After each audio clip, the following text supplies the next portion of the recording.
Análisis, mis queridos amigos, y lo traigo a la discusión con todos ustedes a quienes tanto aprecio y respeto. Alguien decía, ¿por qué a Carlos Andrés Pérez no lo llevaron a la Corte Penal Internacional? A la Corte Penal Internacional, porque Carlos Andrés Pérez, cuando los saqueos en Caracas, lanzó al ejército. Nunca se supo la cantidad de muertos. El gobierno decía que hubo 400 muertos ese día asesinados por las Fuerzas Armadas venezolanas, y las organizaciones no gubernamentales hablaban de 3.000 y 4.000 muertos que fueron enterrados en el cementerio La Peste. Entonces alguien decía ayer, bueno, tenemos razones para llevar a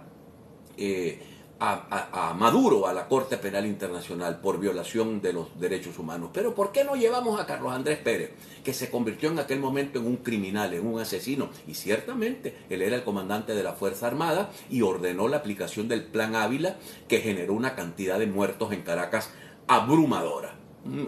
Les dejo para, si ustedes quieren discutir el tema, si se anima alguno a discutir el tema. ¿Merecía Carlos Andrés Pérez ser llevado a la Corte Penal Internacional por el asesinato de personas inocentes en las calles de Caracas en el año 1987? Fue el Caracazo, 1987.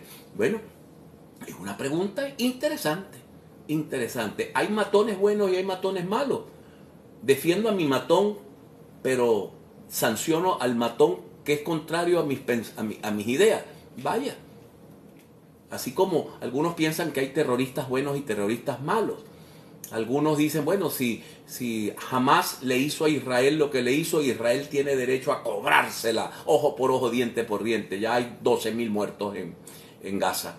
12.000 muertos ya. Por cierto, el presidente Bukele, por primera vez, bueno, no sé si es por primera vez, se realizó el Miss Universo, que la ganó la nicaragüense, en El Salvador. Pero hubo una característica especial. Nunca, eso se ha realizado en Tailandia, se ha realizado aquí en Venezuela, se ha realizado en Estados Unidos, pero nunca los presidentes de las repúblicas van a dar discursos en el Miss Universo. Bueno, Bukele fue a darse un discurso, está en campaña electoral, aprovechó el Miss Universo y se lanzó un discurso, muy bonito el discurso.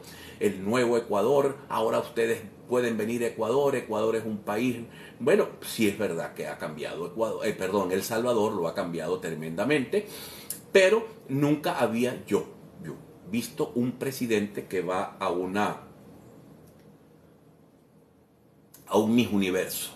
Nunca había visto, pero bueno, el señor Milei fue a su Miss Universo. Algo pasó en Colombia muy desagradable.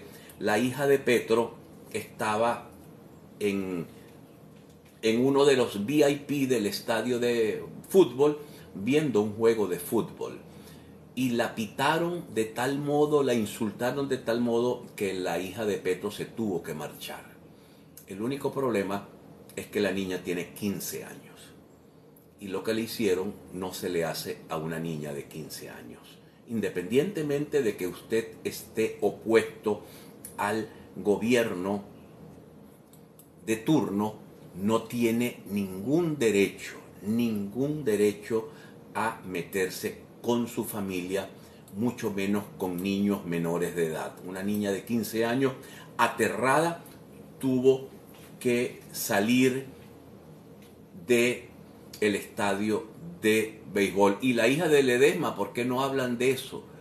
Bueno, yo no recuerdo lo de la hija de Ledesma, pero si algo ocurrió con una menor de edad, eso es aborrecible, aborrecible lo que se le haga al hijo menor de edad de un político. Shakira, dice acá, dice Alberto News, Shakira dejó de hacerse ciega, muda y zurda y acordó una multa millonaria con el fisco de España para evitar ir a la cárcel. Parece que había evadido los impuestos en ese país y tenía posibilidad de ir presa, y tuvo que ir a hacer un acuerdo y pagar una inmensa multa en Barcelona, España, donde vivía.